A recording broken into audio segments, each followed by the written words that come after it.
The sun is shining, the birds are chirping, the bacon is sizzling. Welcome to the Daily Swole.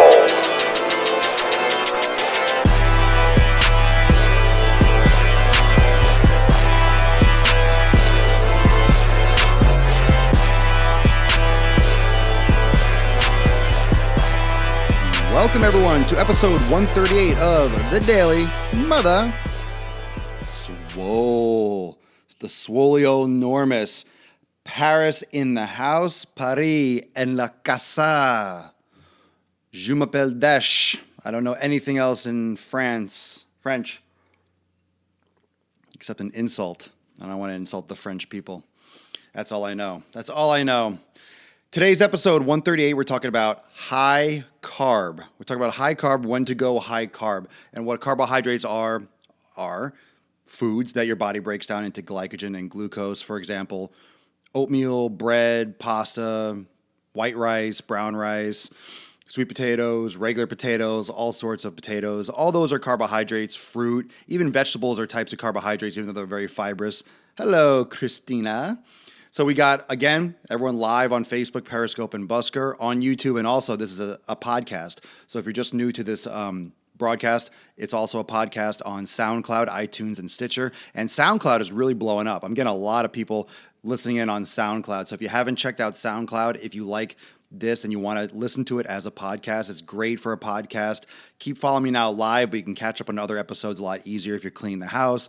I have people telling me that they're mowing the lawn listening to this, doing the dishes, when you're driving to work. So the Daily Swole is really, really consumable as a podcast. So check it out, soundcloud.com/Swolenormous, and follow me on SoundCloud. Not to mention, if you missed the Daily Swole, it's up a lot quicker as a podcast than it is on YouTube. Usually YouTube comes on second, or I get that uploaded second or later on in the day at the latest. It's usually all on the same day, but SoundCloud usually gets up within like maybe half an hour right after the podcast is over. So check that out if you miss it and you want to catch up on your swole. So these are the guns right here. That's righty. This is lefty, my two best friends. When to go high carb, because I am going to be training those pythons today. Mostly you want to go higher carb on training days. So when you're doing resistance training, especially large muscle groups like chest, back, deadlifts, when you're doing high intense exercise, you want to increase your carbohydrate intake. Generally, I do a lot of fat in my diet, and if I'm going through a period where I'm going off on a training day where I'm not working out, I'll generally keep my carbohydrates a little bit lower, and I'll up my fat intake just because your body doesn't need any immediate source of energy. You've already replenished your glycogen stores. If you're not doing anything like carbohydrate loading or depleting, just drop your carbohydrates a little bit on days when you're not training. Is this one on Facebook Live? Yes. So this is a broadcast on 3 live platforms, and soon possibly to be 4, depending on if my Wi-Fi is going to break. So training days, larger groups, and by macro movements, so deadlifts, squat days, heavy. I would stay here on Periscope. Periscope's a little bit more effective. You can watch Facebook Live if you want, but Periscope's a little bit more interactive, and most people would agree with that. It's a little better for a live feed, to be honest. There's a delay on Facebook, but you can catch that later. So training days, larger muscle groups, heavier days, higher intense activity, especially if you're doing 2-a-days, if you do a lot of endurance training, if you do a lot of cycling or a lot of spinning, you probably need to go increase on your carbohydrates. So if you're going to do extra activity, if you know you're going to be doing, let's say, an all-day outdoor event, if you're going to be doing a long-distance run, if you're doing like a Spartan race or something like that, if you're doing a bunch of like spinning classes, if you're doing a long run, generally those long-distance activities, you need to saturate your glycogen stores. So, for example, Michael Phelps, when he, since the Olympics just ended, he does a very high caloric intake, but he does a lot of carbohydrates because your body needs to saturate of glycogen. You need to saturate your whole body. You need a lot of calories because you're burning a lot of calories. You're burning utilizing a lot of energy, and you need to make sure that your muscle stores are saturated. So your body has blood glucose. Your body releases sugar into the blood from the muscle tissue and from the liver, and your body also has to resaturate that. So when you're doing exceptional amounts of activity, or especially high intensity activity, you're not going to get huge. You're not going to build a lot of muscle if you're doing a low carbohydrate diet. I'm sorry.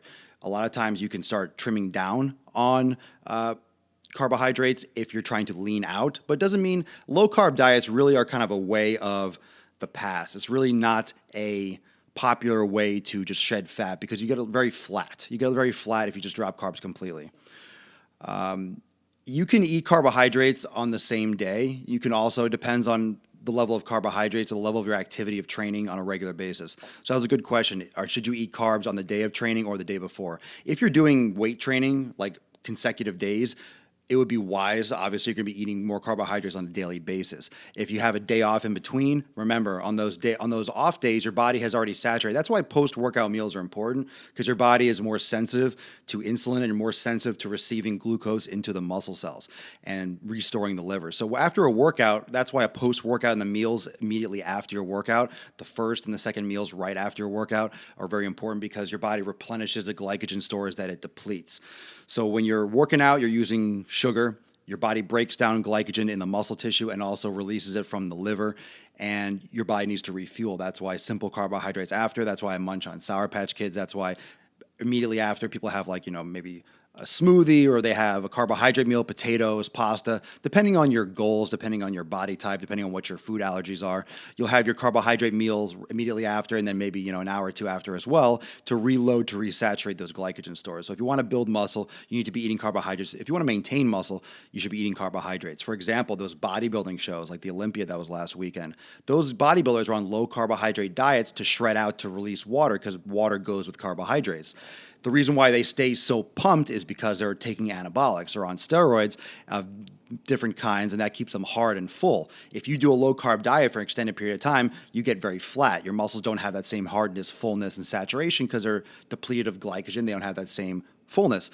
Actually, backstage before the competition and in between posing rounds, they're usually eating rice cakes and light carbohydrates to get that saturation and get that pump. But it's not the same kind of situation, so don't understand or don't think that just because these guys are doing low carb, that's possible to stay that full and stay so pumped.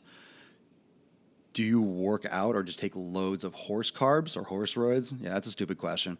So let's keep it on topic on live broadcast. I appreciate anyone that's new. Remember, you can follow this on YouTube, youtube.com/Swolenormous. So make sure you subscribe to me on my YouTube channel and follow me here on Periscope. And yeah, sometimes I do talk fast. And if English is not your first language, you can always catch this again as a podcast or on YouTube and watch it and kind of refresh your memory and go over it again.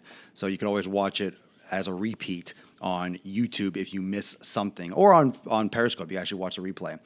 You could also do a high carb day, of course, if you're doing carb cycling. So if you do 2 days of low carbohydrate and then 1 day of high carbohydrate, and you could also do 3 days of high carb or low carb and then 1 day of high carb, or 4 days of low carb and then 1 day of high carb. So if you're doing a carb cycling, obviously your high carb is going to come on the end of that low carb cycle. So that's when you'd want to go high carb at the end of a low carb streak. And also if you correlate that with your high training, just understand that if you do a low carb for a couple days and you go high carb, your body might not saturate in time and you might still get lightheaded during your workouts.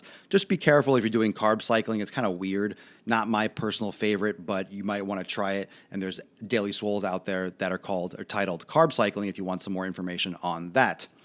Another reason why you'd want to go high carbohydrate on a regular basis or more often would be athletic performance. So if you are an athlete, if you do, if you play a sport, if you play soccer, if you play basketball, baseball, football, it doesn't matter. If you do multiple workouts a day, and if you're concerned with athletic performance, so if you're utilizing a lot of calories, if you are using a lot of energy throughout the day, you need more carbohydrates. If you're performing a sport, if you drop carbohydrates, it's going to affect your performance. So if performance is a concern, if speed is a concern, if agility is a concern, if explosivity is a concern, anything that you might want to do in a sport, like basketball, like jumping or football, exploding, power, tackling, you're going to need carbohydrates. You're going to need carbohydrates. You're going to need a lot of carbs. So if you're not getting carbohydrates or of your total calories, a greater percentage of carbohydrates, you're going to feel that athletic performance or that ability and that agility and that quickness dropping because of the lack of energy sources that your body can easily access. And sugar is the easiest, is the easiest accessible form of energy. So your body will tap into glucose, glycogen stores first before it starts tapping into fat, especially for explosive energy. If you do a lot of low carb and high fat, you're going to get dizzy, you're going to get lightheaded, and you're not going to see the same results and the gains that you will with carbohydrates. Carbohydrates are not the energy, are not the enemy. It's the energy for muscle. It's the energy for building muscle, and it's what you need for strength training. If strength training and building muscle size and density is your goal, then you need to focus on carbohydrate intake. And that can range anywhere between 40%, 30-40% of your total carbs to anywhere up to 60% of your total carbs, total calories in terms of carbohydrates. If you're an athlete, if you're doing high performance, you definitely need a much more biased diet towards carbohydrates. And simple carbs after a workout, I'll finish with that on Periscope. That's a great comment. Simple carbs after workout, when I talked before about after workout, how it's really important. A lot of times people do simple carbohydrates. You'll do sugary drinks, you'll do fruit, they'll do something that absorbs quickly, some kind of like corn sugar, dextrose, some kind of simple sugar that absorbs quickly because your body is sensitive to insulin, it's sensitive to carbohydrates, and a simple sugar will absorb fast into the bloodstream and get into the muscles quick. You don't necessarily want a lot of fiber. I've talked about this in other daily swolls. You don't want broccoli and kale right after a workout because it's going to slow the absorption of sugar into the bloodstream and it won't replenish your muscle cells and your glycogen, your glucose stores as quickly. So after workout, the speed and how quickly you eat and what you get in your system right after is very important. Okay? I will stay for a few minutes after on the 3 live broadcasts. Remember, every day, 12 noon Eastern Time, Facebook Live, Periscope, and Busker. Daily Swole is also on YouTube. If you haven't subscribed already, if you're on Periscope, we got a lot of people on Periscope right now, youtube.com/Swolenormous. Swolenormous on YouTube. So I'll show this around. Here we go on Periscope, @Swolenormous, the same username here on YouTube. Go to my YouTube channel, subscribe, and you'll see about almost 600 videos every daily swole. And also remember, it's a podcast on SoundCloud, iTunes, and Stitcher. So you can listen to every single episode of the Daily Swole. And as of today, there are 138 of them. So I will see everyone tomorrow. I'll stay for a couple of minutes after for Q&A. See you tomorrow, 12 noon Eastern Time, for episode 139 of the Daily Mother Swole. Enjoy your hump day. Let's get absolutely fucking yoked today. I am very excited. Remember, you can find me also on Snapchat, Musical.ly, Twitter, Instagram, all over the place. Just type in Swolenormous and Papa Swolio will be there. See you mañana. Peace out. Enjoy the rest of your Wednesday.